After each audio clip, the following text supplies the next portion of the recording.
Hello everyone, आज की जो वीडियो है यहाँ पे दिल्ली यूनिवर्सिटी सोल एडमिशन के ऊपर है। सोल आप सभी को पता होगा, ये ओपन लर्निंग वाला है। जो बच्चे एडमिशन लेना चाहते हैं, ओपन लर्निंग मतलब आपकी यहाँ पे वीकली क्लासेस होती है। ठीक है, अब यहाँ पे सोल पीजी की एडमिशन आपको किस तरीके से लेना है तो मैं आपको बताता हूँ। और बाकी एक और चीज मैं आपको बता दूं, एमकॉम, एमए पॉलिटिकल साइंस और एमए हिस्ट्री, इन तीन की वीडियो आपको चैनल पे मिल जाएगी। एलिजिबिलिटी क्राइटेरिया, फीस स्ट्रक्चर और बहुत सारी चीजें, क्योंकि कुछ कोर्सेज के अंदर यहाँ पे सीयूटी पीजी भी इंप्लीमेंट करा गया है, तो ये आपको ध्यान रखना है। तो सोल पीजी का फॉर्म किस तरीके से फिल करना है, यहाँ पे पीजी में सभी कोर्सेज आ जाएंगे। सबसे पहले आपको वेबसाइट पर आना है, लिंक पिन कमेंट या डिस्क्रिप्शन बॉक्स में मैं दे दूंगा, डिस्क्रिप्शन जरूर चेकआउट कर लेना। ठीक है, यहाँ पे जब आप आओगे तो सबसे पहले लिखा हुआ आएगा न्यू रजिस्ट्रेशन और यहाँ पे आपको लॉगिन आएगा। तो पहले तो आप लोगों को रजिस्ट्रेशन करना है, तो मैं यहाँ न्यू रजिस्ट्रेशन पे क्लिक कर दूंगा। अब मैं न्यू रजिस्ट्रेशन पे क्लिक करूंगा तो सबसे पहले आप लोगों को अपना नेम फिल करना है, जो भी आपका नेम है। ठीक है, इसके बाद यहाँ पे आप लोगों को अपनी मेल एड्रेस फिल करनी है। अब ये मेल ध्यान रखना, सही फिल करना, क्योंकि ये मेल आपकी जो है यूजर नेम आगे चलकर बनेगी। यूजर नेम मतलब जब आप लॉगिन करते हो तो मेल आईडी से लॉगिन करोगे।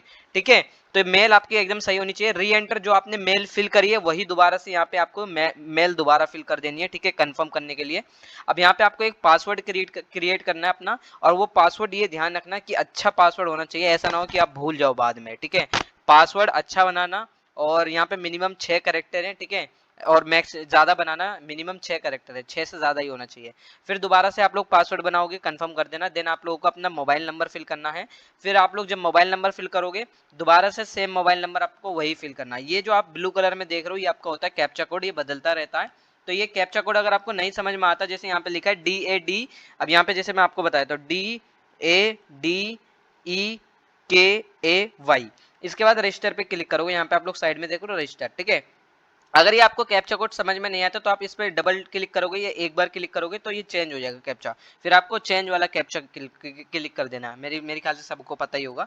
रजिस्टर के बाद आप लोगों के पास जो आपने मेल फिल करी, उसी मेल पे आपके पास ओटीपी जाएगा और वो ओटीपी आपको फिल कर देना है। देन इसके बाद जब आप ओटीपी फिल कर दे तो फिर आपको यहाँ पे क्या करना है, लॉगिन करना है। अब लॉगिन आपको पहली बात यहाँ पे मेल आपको कौन सी फिल करनी है, रजिस्टर मेल। ये रजिस्टर मेल मतलब जो अभी आपने मेल आईडी फिल करी थी वही मेल यहाँ पर आपको फिल करनी है। देन इसके बाद आपको पासवर्ड मतलब जो आपने पासवर्ड अभी बनाया था ना, वही सेम पासवर्ड यहाँ पे आपको फिल करना है।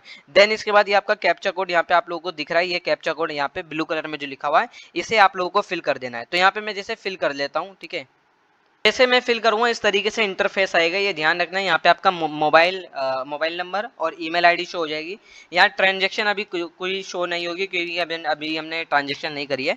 इसके बाद यहाँ पे प्रोफाइल डिटेल है, आप लोग यहाँ पढ़ सकते हो। It include all the personal detail, अब यहाँ पे आपको फिल करनी है जितनी भी डिटेल है। कंप्लीट प्रोफाइल येलो कलर में आपको दिख रहा है, इस पर क्लिक कर देना। मैं यहाँ क्लिक कर देता हूँ। अब जब यहाँ पे आप लोग क्लिक करोगे तो सबसे पहले आपको अपना यहाँ नेम फिल करना है। आपको अपना फर्स्ट नेम, मिडिल नेम अगर है तो ठीक है, अदरवाइज यहाँ कोई बात नहीं। अगर आपका नाम सिर्फ अनस है तो अनस ही फिल करोगे। अगर आपका नाम है for an example Rinku Kumar Singh, तो यहाँ फर्स्ट नेम में रिंकू और मिडिल नेम में कुमार और लास्ट नेम में सिंह आ जाएगा। ठीक है, एप्लीकेंट का जेंडर क्या है, आप लोग मेल हो फीमेल हो, तो जैसे मैं मेल हूँ यहाँ पे। अब आपकी डेट ऑफ बर्थ, यहाँ पे आपका डेट ऑफ बर्थ है, मैं पहले डे आ जाएगा कि किस दिन पैदा हुए थे। ठीक है, तो वो डे आ जाएगा। फिर यहाँ पे कौन सा महीना था यहाँ पे, ठीक है, फिर यहाँ पे ईयर आएगा, ईयर बता देना। और ये आप लोगों की अपनी एज कैलकुलेट कर लेगा अपने हिसाब से। ठीक है, देन इसके बाद कैटेगरी आप लोग सही फिल करना, आप लोग किस कैटेगरी में हो, अभी जनरल हो, ओबीसी हो, एससी एसटी या ईडब्ल्यूएस। ओबीसी एनसीएल से बिलोंग करते हो या ईडब्ल्यूएस से बिलोंग करते हो तो आपका जो रिन्यू सर्टिफिकेट होना चाहिए 1 अप्रैल 2024 के बाद का, तो मैं यहाँ जनरल हूँ। ठीक है, देन इसके बाद आप लोगों का मोबाइल नंबर और एड्रेस यहाँ ऑलरेडी, सॉरी, ईमेल आईडी और मोबाइल नंबर ऑलरेडी यहाँ फिल है, क्योंकि हमने पहले दे दिया था रजिस्टर करने के लिए। तो ये मैं दोबारा फिल करके नहीं बता रहा हूँ, ये मैंने हाइड कर रखी है डिटेल। ठीक है, और आपने जो मेल फिल करी है और जो मोबाइल नंबर, अब ये चेंज नहीं होगा अगर आपने एक बार फिल कर दी। अब ब्लड ग्रुप आपको जो भी है आपका वो फिल कर देना, जैसे मेरा ओ नेगेटिव है। देन इसके बाद आप लोग सिटीजन इंडिया के ही होगे। अगर आप लोग आउटर हो, मतलब आउट ऑफ इंडिया से बिलोंग करते हो, तो देन आप लोग उसकी सिटीजनशिप यहाँ पे फिल करोगे। रिलीजन आप लोगों को अपना बता देना है, वो फिल कर देना। देन इसके बाद मैं नीचे आ जाता हूँ। नीचे आता हो तो सबसे पहले आप लोगों का यहाँ पे प्लेस ऑफ बर्थ की डिटेल बतानी है। ठीक है, तो आप लोग कहाँ पैदा हुए थे ये बताना है। ठीक है, तो यहाँ पे प्लेस ऑफ बर्थ आप कहाँ पैदा हुए हैं, पहला तो आपका विलेज आ जाएगा, सिटी है तो सिटी फिल कर देना। देन इसके बाद कंट्री इंडिया, या जहाँ पे भी आप पैदा हुए थे जिस कंट्री में। इसके बाद स्टेट का नेम आ जाएगा, इसके बाद डिस्ट्रिक्ट आ जाएगा। ठीक है, फैमिली की डिटेल में मदर नेम है, यहाँ पे फादर नेम है, और गार्जियन नेम यहाँ पे कंपलसरी नहीं है। और इमरजेंसी कॉन्टैक्ट नंबर आप लोग अपने फादर का दे सकते हो या मदर का, लेकिन दे देना जरूर अपने फादर का। ये मत सोचना कि भाई मैं अपना ही नंबर यहाँ पे चलाऊं हर बार, ठीक है, अपने फादर का नंबर दे देना। कई बार होता है कि इमरजेंसी पड़ जाती है, ठीक है, इसे बच्चे अवॉइड करते हैं, तो ये गलती ना करना। अब यहाँ पे बेसिकली यहाँ पे यूनिवर्सिटी ऑफ दिल्ली के स्टूडेंट्स आप लोग एक्स स्टूडेंट हो या नहीं, क्योंकि मैंने कहा दिल्ली यूनिवर्सिटी के एक्स स्टूडेंट का कोटा रहता है, ठीक है, यानी अगर आप ड्यू के एक्स स्टूडेंट रहे हो सेम कोर्सेज के अंदर तो एक आपको बेनिफिट मिलता है। क्या बेनिफिट होता है? आपकी कट ऑफ लो हो जाती है, ठीक है। अब यहाँ पे जैसे मैं आपको बता देता हूँ कि आप यहाँ पे ऑलरेडी रजिस्टर थे या नहीं, तो मैं यस था, यस कर दूंगा। यहाँ पे अब आपको यहाँ पे बताना है रजिस्ट्रेशन नंबर बताना है, आपका जो भी रजिस्ट्रेशन नंबर था यूनिवर्सिटी का वो बताना है, ठीक है। अब यहाँ पे आप लोग का कॉलेज कौन सा है, जैसे यूनिवर्सिटी ऑफ दिल्ली से मैं पास आउट हूँ। प्रोग्राम कौन से रजिस्टर में हुए थे, जैसे मैंने बी ऑनर्स पॉलिटिकल साइंस करी तो वो फिल कर दूंगा। ईयर ऑफ रजिस्ट्रेशन आप लोगों ने कब रजिस्ट्रेशन लिया था, कब एडमिशन लिया था, तो वो आपको फिल कर देना है, ठीक है। देन इसके बाद यहाँ पे आप लोगों का अदर कोटा डिटेल अगर आपके है तो ठीक है, अदरवाइज नॉट एप्लीकेबल आ जाएगा। एड्रेस आपको अपना फिल करना है, करस्पॉन्डेंस है और परमानेंट है। अगर आपका दोनों एड्रेस सेम है तो यहाँ पे आप लोगों को क्लिक कर देना है, जैसे यहाँ लिखा है click if same correspondent address, तो मेरा सेम है तो यहाँ मैं क्लिक कर दूंगा। देन इसके बाद आप लोगों को बैंक डिटेल फिल करना है। बैंक डिटेल अगर इनकेस अगर आप ड्यू सोल से एडमिशन कैंसिल करवाना चाहते हो, एक टाइम पीरियड दिया जाता है तो यहाँ पे उसका रिफंड आएगा। रिफंड आपके इसी बैंक अकाउंट में आएगा जो यहाँ पे अब आप फिल करोगे। तो ये बैंक अकाउंट की डिटेल आपको बहुत अच्छे से फिल करनी है, गलती मत करना। तो यहाँ मैं सारी चीजें फिल करता हूँ, इसके बाद मैं नेक्स्ट स्टेप पर आ जाता हूँ, ठीक है। ही आप लोग ये डिटेल फिल कर लोगे, इसके बाद आपका इस तरीके से शो होगा आपकी दोबारा से डिटेल। अगर आप लोग चेंज करना चाहते हो तो नीचे आओगे, मैंने डिटेल्स हाइड कर रखी है तो इस वजह से आपको नहीं शो रहा होगा। लेकिन जब आप आते हो जैसे यहाँ पे अब आपको नीचे शो हो रहा होगा, मैंने यहाँ पे होम का पेज है अपडेट। अगर आपकी कोई डिटेल आप लोग जब रीचेक कर लेना, डिटेल्स कुछ गलत होती है तो आप लोग अपडेट कर सकते हो, अदरवाइज नेक्स्ट स्टेप पे आप लोग बढ़ सकते हो। तो मैं यहाँ पे नेक्स्ट पे क्लिक कर दूंगा, तो यहाँ मैं क्लिक कर देता हूँ। अब यहाँ पे जैसे ही मैं नेक्स्ट पे क्लिक करता हूँ मेरे से लैंग्वेज पूछेगा कि आप लोगों को यहाँ पे इंग्लिश आती है पढ़नी, मुझे आती है, रीडिंग आती है, मतलब ओ सॉरी लिखना आता है, राइटिंग आती है, ठीक है, स्पीकिंग भी आती है, ठीक है, तीनों। इसी तरीके से आपसे हिंदी में पूछेगा कि हिंदी आपको लिखनी पढ़नी और बोलनी आती है, जी बिल्कुल तीनों चीजें आती हैं। अगर आप लोग अदर लैंग्वेज लिखना चाहते हो तो यहाँ कर दो, अगर आपको कोई अदर लैंग्वेज आती है, आपकी रीजनल लैंग्वेज हो सकती है। देन इसके बाद आप लोगों को सेव एंड नेक्स्ट पे क्लिक करना है, ठीक है। तो यहाँ मैं सेव एंड नेक्स्ट पे क्लिक कर लेता हूँ। अब यहाँ पे जैसे आप लोगों को दोबारा शो कर देगा कि लैंग्वेज यहाँ पे हिंदी इंग्लिश हो गई, तो मैंने हिंदी और इंग्लिश का रखा है। अदरवाइज आप अपडेट करना चाहते हो अपडेट क्लिक कर लो। मुझे दो ही लैंग्वेज आती है क्योंकि मेरे को रीजनल लैंग्वेज कोई है नहीं, मैं दिल्ली से हूँ, ठीक है। तो बेसिकली नेक्स्ट पे मैं क्लिक कर देता हूँ। अगर आपकी रीजनल लैंग्वेज है असमी है, उड़िया है, बंगाली अगर आपको आती है तो वो आप लोग फिल कर देना, ठीक है। मैं यहाँ नेक्स्ट पे क्लिक कर देता हूँ। अब यहाँ पे जब मैं नेक्स्ट पे क्लिक करूंगा, अब यहाँ पे आप लोग ध्यान से देखो, जैसे इसमें बोला गया है कि आप लोगों को क्या देना है, या तो फोटो अपने सॉरी आप लोगों को क्या देना है, फोटो देनी है, सिग्नेचर देना है, और आप लोगों को रिलेवेंट यूनिवर्सिटी का कुछ देना है, ठीक है। यानी जो दिल्ली यूनिवर्सिटी से आप लोग पास आउट हुए हो, ठीक है। अब जब दिल्ली यूनिवर्सिटी से आप लोग पास आउट हुए तो उससे रिलेवेंट चीजें आपको देनी पड़ेगी। या तो आप लोग अपना आईडी कार्ड दे दो, दिल्ली यूनिवर्सिटी से अगर आप पास आउट हुए हो, ठीक है, तो आईडी कार्ड सोल का दे सकते हो, या रेगुलर हो तो रेगुलर का आईडी कार्ड। अब एक चीज ध्यान रखना, फोटो सिग्नेचर आपका जेपीजी फॉर्मेट में होना चाहिए, ठीक है। और पीडीएफ फॉर्मेट में आप लोग अपना रजिस्ट्रेशन सर्टिफिकेट दे सकते हो जो दिल्ली यूनिवर्सिटी में आपका जो भी आईडी कार्ड है, ठीक है।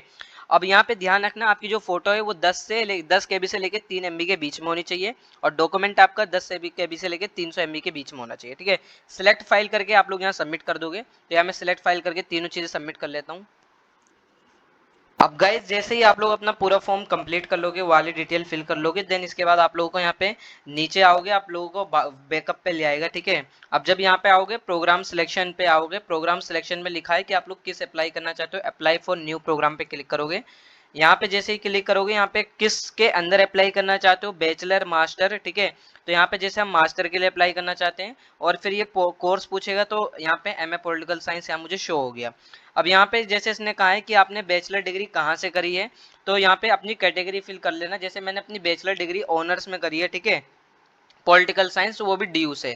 अब एक चीज ये भी हो सकता है, आप लोगों ने जैसे ड्यू सोल से अगर बी ऑनर्स पॉलिटिकल साइंस करी है तब भी आप लोग सेकंड ए पे क्लिक करोगे। अब एक चीज ये भी हो सकती है कि भैया मैंने ड्यू सोल या ड्यू रेगुलर से बीए प्रोग्राम पे मेरे पास पॉलिटिकल साइंस तो आपके पास 1A कैटेगरी आएगी, ठीक है। लेकिन अगर आपने BA honours political science DU SOL से या DU रेगुलर से करी है तो यहाँ पे 2A आएगा। अदरवाइज अगर आपने चाहे कहीं भी यूनिवर्सिटी से करी हो, चाहे आपने DU सोल या DU रेगुलर से BA प्रोग्राम करा है या BA प्रोग्राम के अंदर आपके पास पॉलिटिकल साइंस था, तो आप कैटेगरी 1A के अंदर आओगे, ठीक है। ये 2A कैटेगरी सिर्फ उन्हीं के लिए स्पेशली जो DU से BA honours political science complete किए हैं, ठीक है। अब यहाँ मैं नेक्स्ट पे क्लिक कर दूंगा। अब यहाँ पे जैसे मैं नेक्स्ट पे क्लिक करता हूँ तो यहाँ पे अभी स्टेटस पे अनपेड आ रहा है, ठीक है। अभी बहुत सारी डिटेल यहाँ पे प्रोग्राम है, पर्सनल है, एकेडमिक के अदर है, अपलोड है, बहुत सारी चीजें यहाँ पे अभी सबमिट करनी है। तो यहाँ पे मैं नेक्स्ट पे क्लिक कर दूंगा, ठीक है। अब यहाँ पे जैसे नेक्स्ट पे क्लिक करूंगा मेरी जो ऑलरेडी डिटेल्स है वो आ जाएंगी। तो यहाँ पे फिर मैं दोबारा से नेक्स्ट पे क्लिक करूंगा, ठीक है। अब यहाँ पे जैसे कुछ चीज़ें हैं, जैसे आप लोगों से यहाँ पे क्लास 10th की डिटेल पूछेगा। तो क्लास 10th की डिटेल आपसे पूछेगा कि आप लोग कब पास आउट हुए, क्लास 10th आपने कब पास आउट हुए। जैसे क्लास 10th हम यहाँ पे ये कर देते हैं, ठीक है। फिर यहाँ पे क्लास 10th में आपसे पूछेगा परसेंटेज वगैरह हो गई, आपका इंस्टीट्यूशन का नेम हो गया, ठीक है, तो वो बता देना। और कौन सा बोर्ड था, CBSE था या जो भी था। देन इसके बाद सब्जेक्ट कॉम्बिनेशन, सारे सब्जेक्ट आपको बता देने हैं, ठीक है। और डिवीजन कितनी थी आपकी क्लास 10th में वो बतानी है। देन इसके बाद इसी तरीके से क्लास 12th की डिटेल फिल करनी है। इसी के तौर पर फिर आपको ग्रेजुएशन की डिटेल फिल करनी है, पास हो या अपियर हो। अपियर का मतलब अभी आप लोग की 6th सेमेस्टर में स्टूडेंट हो या 5th में हो, जो भी हो, ठीक है। और ग्रेजुएशन की डिटेल में यहाँ पे कब पास आउट हो गए, तो अगर पास हो तो 2023 में पास आउट होंगे आप लोग, ठीक है। फिर यहाँ पे ग्रेजुएशन सब्जेक्ट के कॉम्बिनेशन आपको बता देने। और यहाँ पे आप लोगों को बताना है यहाँ पे कि क्या नाम है, आप लोग यहाँ पे ग्रेजुएशन यहाँ पे आपने ऑनर्स से करी, किससे करी वो बताना है, ठीक है। तो यहाँ पे यस कर दूंगा मैं। और ग्रेजुएशन ऑनर्स सब्जेक्ट आपका कौन सा था, जैसे BA ऑनर्स पॉलिटिकल साइंस था तो पॉलिटिकल साइंस फिल कर देना। ग्रेजुएशन नेम, और यहाँ पे जैसे आपका मैं बता दूं कि आपकी जो आपने किस यूनिवर्सिटी से पास आउट हुए, तो हम तो DU के स्टूडेंट हैं एक्स, ठीक है, वो फिल कर देना है। तो यहाँ पे जैसे स्कूल ऑफ ओपन लर्निंग है या अदर है तो आप उस हिसाब से फिल कर देना, ठीक है। तो और बाकी यहाँ पे graduation name of other board university, ठीक है, तो उस कॉलेज का नेम फिल कर देना है। अगर आप रेगुलर से पास आउट हो तो आपके कॉलेज का नेम भी होगा, ठीक है। और यहाँ पे फिर ग्रेजुएशन कॉलेज आपका कौन सा है वो फिल करना है। देन इसके बाद यहाँ पे ग्रेजुएशन के कोर्स का नेम फिल करना है, ग्रेजुएशन की डिवीजन फिल करनी है। अगर आपकी नहीं आई है अपियर हो तो ये सब नहीं आएगा आपका, ठीक है। इसके बाद 7 नेक्स्ट पे मैं आप लोग क्लिक कर दोगे तो मैं क्लिक कर दूंगा, ठीक है। पहले मैं डिटेल फिल कर लेता हूँ सारी। अब गाइस जैसे ही मैं नेक्स्ट पे क्लिक कर दूंगा यहाँ इस तरीके से शो होगा कि आप लोगों की जो डिटेल्स है ग्रेजुएशन की और जो आपकी एकेडमिक डिटेल्स है क्लास 10, 12th और ग्रेजुएशन की वो सारी शो हो जाएंगी। अगर आप लोग अपडेट करना चाहते हो तो आप लोग इसे अपडेट कर सकते हो यहाँ पे, अदरवाइज मैं नेक्स्ट पे क्लिक कर देता हूँ, ठीक है। तो यहाँ मैंने नेक्स्ट पे क्लिक कर दिया। अब यहाँ पे दोबारा से वही आएगा प्रोफिशिएंसी वाला, रीडिंग राइटिंग मेरे को हिंदी इंग्लिश आती है पढ़नी, ये सब आएगा। नेक्स्ट पे क्लिक कर देता हूँ मैं। देन अब इसके बाद कुछ डॉक्यूमेंट्स है जो आपको यहाँ पे सबमिट करने हैं। जैसे आप लोगों के कौन से डॉक्यूमेंट्स है, सबसे पहले आपकी है फ़ोटो, सिग्नेचर, और यहाँ पे जो आपने रिसेंटली जो मतलब आपने सर्टिफिकेट लगाया था अपनी जहाँ से यूनिवर्सिटी से पास आउट हुए थे, मतलब दिल्ली यूनिवर्सिटी से, तो उसका यहाँ पे आप लगाए थे। 10th की मार्कशीट हो गई, 12th की मार्कशीट हो गई। और यहाँ पे बेसिकली आप लोगों को मैं बता दूँ क्लास 10th की जो मार्कशीट है ये जो है आपकी मार्कशीट के साथ सर्टिफिकेट है जो आपकी कॉलेज से मतलब जो आपके स्कूल से मिलता है सर्टिफिकेट उससे, ठीक है। ये एक ही PDF बनाना है आपको, मार्कशीट प्लस सर्टिफिकेट की एक ही PDF बनानी है क्लास 10th के लिए, ठीक है, अलग अलग नहीं होगी। तो एक ही PDF में दोनों चीज़ें होंगी। तो इसी तरीके से जब आप आते हो तो कि क्लास 12th में भी आपकी मार्कशीट और सर्टिफिकेट होता है, इसकी भी आपकी एक ही PDF बनेगी, अलग अलग PDF मत बनाना, ठीक है। तो एक ही सिंगल PDF बनानी है, क्लियर लिखा है, ये ध्यान रखना, सिंगल PDF आपको बनानी है और सर्टिफिकेट आपको मिलता है, ठीक है। यहाँ पे बाकी ग्रेजुएशन की जैसे मैं देशबंधु, ये स्पेलिंग एरर थी, ठीक है, स्पेलिंग एरर हो गई, यहाँ पे ठीक हो जाएगी बाद में। तो यहाँ पे पहली बात आपको मार्कशीट हो गई प्लस यहाँ पे आपकी जो है सर्टिफिकेट हो गया। अब ये सर्टिफिकेट कौन सा होता है, प्रोविजनल सर्टिफिकेट, जिसे हम कैरेक्टर भी बोल देते हैं, क्योंकि देखो दिल्ली यूनिवर्सिटी से अगर आप पास आउट होते हो तो कैरेक्टर और प्रोविजनल एक ही रहता है, ठीक है, अलग अलग नहीं होता। हो सकता है कुछ पर्टिकुलर यूनिवर्सिटी में अलग हो, लेकिन अगर आप DU के एक्स स्टूडेंट हो तो आपका एक ही रहता है, प्रोविजनल प्लस कैरेक्टर एक ही होता है, ठीक है। तो यहाँ पे प्रोविजनल सर्टिफिकेट रहेगा और प्लस आपकी जो ग्रेजुएशन की मार्कशीट है उसकी PDF बनाकर आपको अपलोड करनी है सिलेक्ट फाइल करके, ठीक है। आई होप समझ में आ गया। देन इसके बाद प्रीव्यू पे क्लिक कर देना और फिर इसके बाद आप लोगों को प्रीव्यू पे क्लिक कर देना है। देन इसके बाद पेमेंट पे क्लिक कर देना है, ठीक है। तो अभी तो यहाँ मैं खैर प्रीव्यू पे नहीं कर रहा हूँ, ठीक है, क्योंकि मैं यहीं तक मैं फॉर्म फिल करूँगा, पूरा फॉर्म नहीं फिल कर रहा पेमेंट वगैरह तक, ठीक है, क्योंकि इसका भी जो है एरर हो गया देशबंधु कॉलेज के अंदर, अभी उसकी स्पेलिंग एरर है तो उसे करेक्ट करना पड़ेगा। तो इस तरीके से आप लोगों का पूरा प्रोसीजर है फॉर्म फिलअप करने का DU PG का, ठीक है, DU सोल PG का। तो आई होप इसी तरीके से आप लोग सभी फॉर्म फिल कर लो। बाकी अगर आप लोग की कोई क्वेरी, फर्दर कोई क्वेरी रहती है तो आप मुझे व्हाट्सअप इंस्टा पे मैसेज कर सकते हो। और एक चीज़ मैं आपको बता दूं, MCOM और DU PG पॉलिटिकल साइंस और MA हिस्ट्री, इन तीनों की वीडियो आपको चैनल पे मिल जाएगी। कोर्स स्ट्रक्चर और फीस स्ट्रक्चर सारी चीज़ें मैंने उन वीडियोज़ में बता रखा है, तो आप उन्हें चैनल पे विजिट करके चेकआउट कर लेना, ठीक है। तो ये पूरा प्रोसीजर है। बाकी अगर आप लोगों की कोई क्वेरी है तो आप मुझे इंस्टा पे और व्हाट्सअप मैसेज कर सकते हो।